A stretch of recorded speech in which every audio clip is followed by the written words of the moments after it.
O Senhor dos Anéis, As Duas Torres. Eu antecipei no vídeo anterior sobre a Sociedade do Anel que eu acredito que As Duas Torres, a versão estendida das Duas Torres, melhora o filme. Eu acho que, diferente dos outros dois, que pode ter acréscimos, são curiosidades, para quem é fã é muito legal, é bacana ver algumas coisas que não estão nas versões de cinema. As Duas Torres eu acho que realmente a melhor versão do filme é a versão estendida, porque o que não está presente aqui, eu acho que faz muita falta na versão de cinema. Eu estava refletindo, né, revisitando esses filmes nas versões estendidas, restauradas no cinema, os motivos de eu geralmente dizer que o meu favorito é a Sociedade do Anel. E assistindo, revendo, né, As Duas Torres pela enésima vez, eu acho que eu começo a chegar numa conclusão, assim, que é meio óbvio, mas eu ainda não tinha chegado até ela.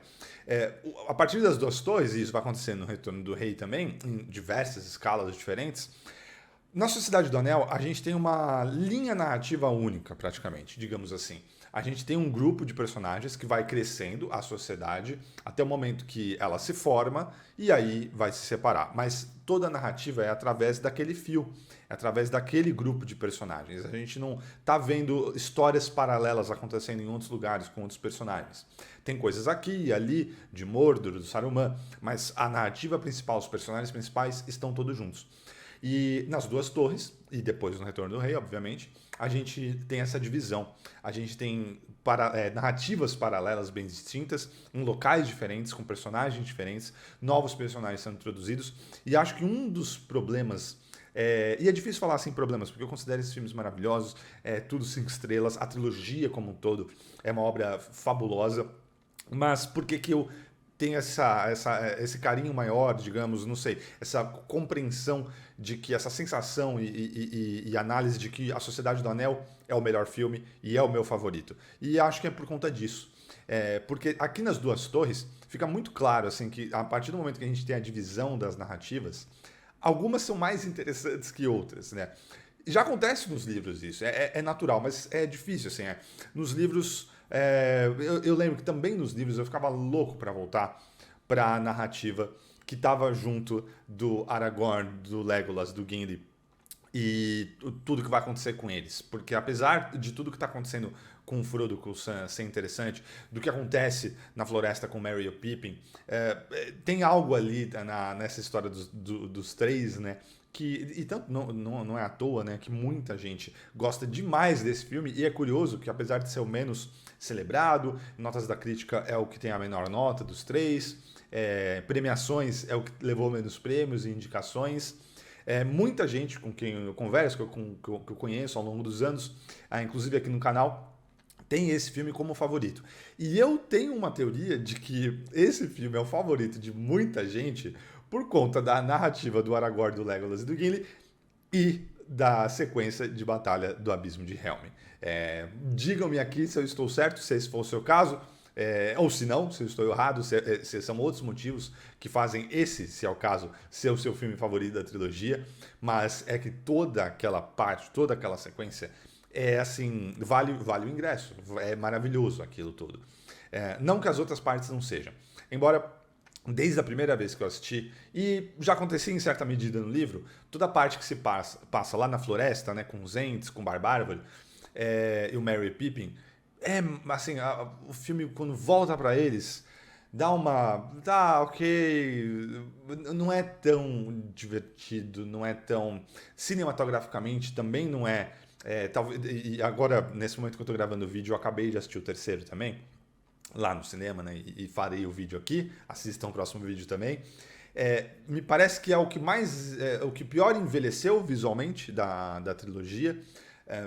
Apesar de continuar sendo demais, e os efeitos de maquiagem dos bonecos, dos animatics, dos animatronics, enfim, tudo que eles fizeram para construir aquelas sequências, mas visualmente é a parte menos interessante, assim, bonita, e que data-se um pouco mais, assim, quando você assiste hoje em 2023. Agora, a sequência do Abismo de Helm talvez seja A melhor batalha campal, né, diríamos, esse tipo de batalha, né, com espadas, com flechas, batalha medieval, barra de fantasia, da história do cinema. É sensacional. O crescendo desde os primeiros momentos do filme, desde muito cedo, a gente vai tendo a expectativa para essa batalha, para esse momento, vai sendo criada pela construção, pela formação dos exércitos de Saruman, e a gente tem aquela vista dos grandes exércitos dele, e muitas cenas assim grandiosas, e vai gerando, assim, a gente sabe que é o pista e recompensa, tem uma coisa ali que está no ar e finalmente quando começa, né, quando pela primeira vez é dito, né, vamos buscar refúgio lá no Abismo de Helm, aí começa a narrativa até a gente ter aquela sequência incrível que é intercalada, como eu falei, com outras linhas narrativas, né, do Frodo e do Sam, e do Merry e do Pippin.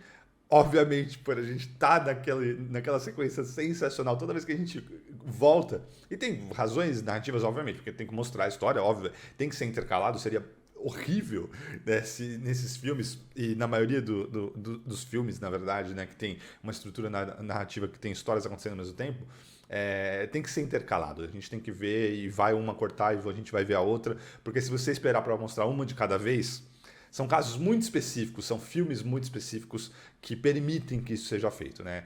A grosso modo, se fosse feito assim, não seria interessante.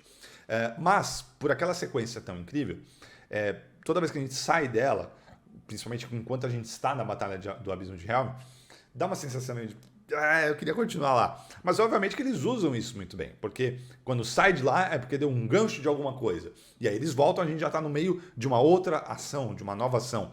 E a sequência vai continuando só crescendo, só ganhando vida. É sensacional a maneira com que ela é coreografada, e eu lembro muito bem, é uma das partes do livro que eu mais lembro, assim, de quando eu estava lendo e das minhas sensações enquanto eu estava lendo aquelas páginas.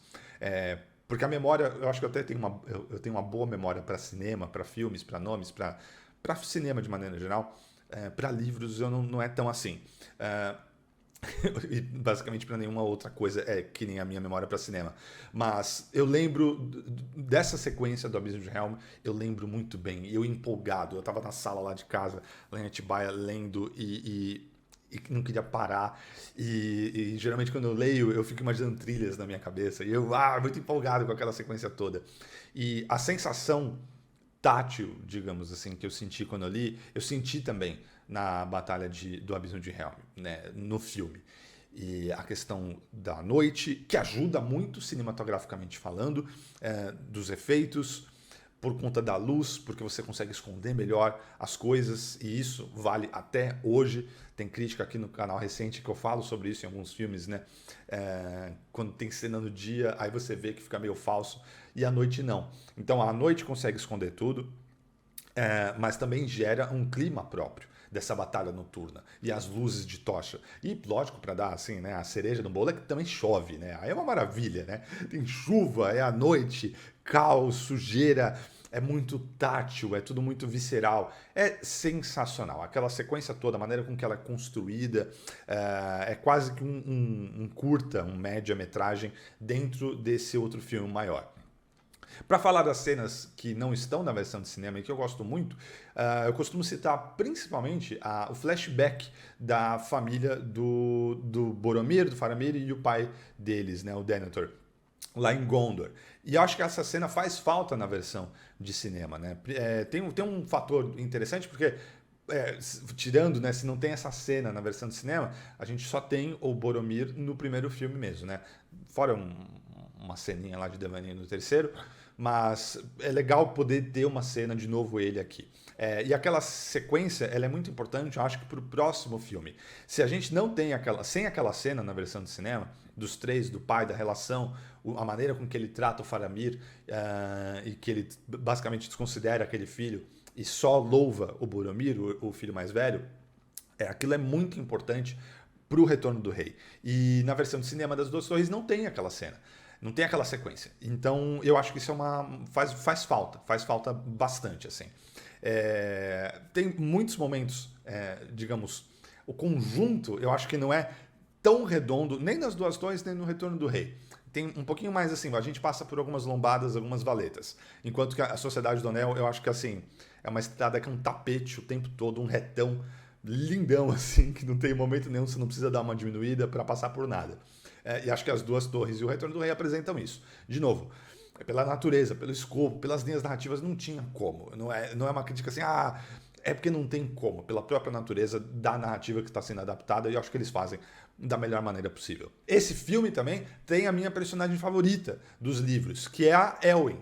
Os livros não têm muitas personagens favoritas, inclusive a Arwen, interpretada pela Liv Tyler, ganhou um destaque maior nos filmes, acho que muito por conta disso também, principalmente no primeiro, que daí não tem quase nada.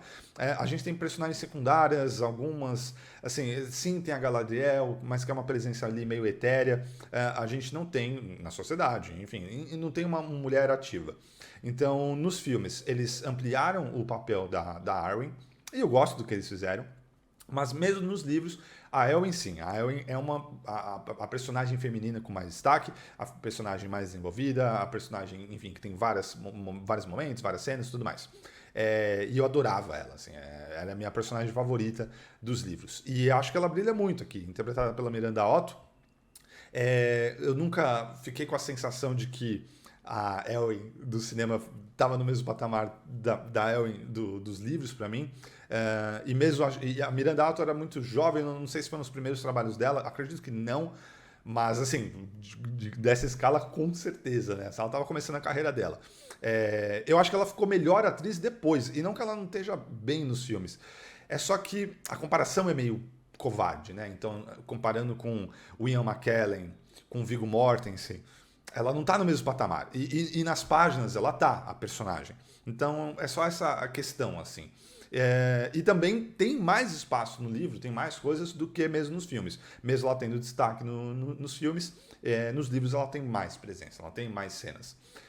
Então eu sinto falta. Mas é muito bom tê-la aqui. E eu adoro aquele momento ali de flerte / momentos ali entre ela e o Aragorn. Eu acho demais. E uma coisa que eu adoro nesse filme, né? Ele tá presente nos três, mas eu deixei pra falar nesse, né? Porque tem uma cena que exemplifica melhor. É quando a Elwyn descobre a idade do Aragorn, né? Que eles estão lá conversando, lá, meio de chaveco lá no acampamento. Uma cena engraçada também, depois que ela tá dando uma sopa que ela cozinhou, que é muito ruim, e ele come, né? De bom grado e tal. Ela descobre a idade dele, né? Ela fica assustada, né? E aí descobre, né? Da descendência dele, que ele é da raça dos homens que vivem mais tempo e tal. E o Viggo Mortensen faz algo nesse filme, ele tem 80 e poucos anos. Eu acho que eu tô certo, 80 e poucos anos. Ele faz algo nesse filme que vários filmes existem isso, assim, pessoas interpretando personagens que na verdade são muito mais velhos. O exemplo mais simples disso, tá? É quando alguém interpreta o Drácula. Ou até Highlander, assim, pra dar uns exemplos, mas assim, tem muitos filmes, tá? Pensem aí, tem muitos filmes em que um ator interpreta alguém que é imortal ou que não envelhece. Tá cheio disso. E um dos problemas que eu sempre encontro nessas atuações, na verdade, né? Não é nos filmes, é nas atuações, nos trabalhos, e daí tem, óbvio que sempre tem responsabilidade da direção também, eles não conseguem conver, apesar de aparentar, por exemplo, 30, 40 anos, que são pessoas que têm décadas a mais, ou séculos até a mais. E o Viggo Mortensen faz isso. Preste atenção, reveja a trilogia, ou se você já está revendo nesse momento também, repare nisso. Repare em como ele atua, na serenidade das palavras, do jeito, da fala, da cadência. Ele atua não como alguém que parece ter aquele corpo que ele tem, de 40 e poucos anos na época. Ele parece alguém mais velho. Ele consegue conver essa sabedoria, essa vivência no olhar. É alguém que passou por mais coisas do que parece. Compare ele com outros personagens de toda a trilogia, que daí sim tem mais a idade dele, né? Principalmente os humanos, né? Ele não, ele é um senhor de bastante idade. E eu acho isso sensacional. É mais uma das coisas assim que é bem sutil, é um detalhe que eu acho até pouco falado, mas que eu acho sensacional no trabalho do Viggo Mortensen como Aragorn. Outra coisa, né, outro destaque desse filme para marcar demais, e também acho que daí se entrar na lista de muita gente como favorito, é porque nesse filme é que aí a gente tem o Gollum de fato, participando da narrativa, sendo introduzido e trazendo o trabalho maravilhoso do Andy Serkis e de todos os animadores e toda a galera dos efeitos, assim, os sensacionais da Weta, que criaram em conjunto com Andy Serkis e com Peter Jackson, toda a equipe, o Gollum, que não envelhece, assim. Tô revendo os filmes e ele continua, assim, sensacional. Em termos de efeitos especiais, 20 anos, mais de 20 anos, na verdade, há um século, assim, em evolução de cinema, né, de efeitos especiais. É muito tempo, se você compara os efeitos lá do começo dos anos 2000 com os efeitos de 2023, ou até de antes. Mas é aquilo, quando a equipe tem o tempo, tem o orçamento, quando tudo é pensado da melhor maneira possível, o resultado fica. E mesmo assistindo hoje, e ele tem uma presença, e assistindo os make-offs maravilhosos, que eu sempre vou falar dos make-offs desses filmes, a gente vê assim o cuidado que eles tiveram e a preocupação que eles tinham o tempo todo com a criação do Gollum, porque não tinha como esconder. O Gollum não é um personagem que muitas vezes assim soluções criativas, né, de botar na sombra e não mostrar tão claramente, e dependendo do que for num filme, isso é muito legal, é muito sábio. O Gollum não tinha como. Ele é um personagem ativo, ele tá ali o tempo todo, ele tem que ser visto, vai ter que ter close da cara dele. Eles não tinham outra saída, a não ser criá-lo da melhor maneira possível e sempre pensando, se você assiste os make-offs, para que envelhecesse, para que permanecesse, para que não fosse algo só que passasse e depois ficasse estranho com o passar dos anos, pela qualidade, enfim, pela tecnologia. Não, ele continua muito bom. E grande parte disso, do mérito disso, é da ideia, né, da sacada de fazer a captura de movimento, de ter o Andy Serkis ali no set atuando com os atores o tempo todo. Então, mérito da direção, mérito do Peter Jackson, mérito do Andy Serkis, mas muito mérito sempre para os animadores, para a galera dos efeitos, que assim faz um trabalho magistral com o Gollum. Muita gente que não é fã, e na época, e tem até piada, um amigo meu, quando eu assisti o primeiro filme, né, uma pessoa gritou, caramba, não tem fim o primeiro, então o primeiro não tem fim, entre aspas, discordo disso, mas enfim. E a gente sabe que é uma trilogia, então é aquela coisa toda. Mesmo um livro, né, quando você vai ler e sabe, nossa, eu não vou ler esse livro porque o próximo não foi lançado, então se não tem fim... Besteira, né? Faz décadas que a gente tem isso na nossa sociedade, seja no cinema, seja na literatura, coisas que você tem que esperar um tempo para ter a próxima parte e várias vezes você nem sabe quando vai ter a próxima parte, né, senhor Martin? Mas o primeiro não tem o final, entre aspas, o terceiro já começa assim, se alguém não assistiu os outros dois, né, vai ficar meio, imagino que um pouquinho perdido, mas tem o final. O segundo, ele não tem muito bem o começo e não tem muito bem o final. Ele está nesse meio do caminho, né? Mas mesmo assim, mesmo que a passagem, né, a montagem tem alguns percalços, por conta da narrativa, como eu disse, não tem jeito, e eles fazem o melhor que dá para fazer, tem momentos que são dos mais icônicos dessa trilogia, tanto dos livros quanto dos filmes. E acho que por isso que tem um lugar no coração de tanta gente. E para você, onde fica As Duas Torres no seu ranking do Senhor dos Anéis? Diga aqui o que você mais gosta nesse filme. Se a sequência do Abismo de Helm você concorda, né, que é uma das mais espetaculares sequências de batalha, se não a mais espetacular da história do cinema.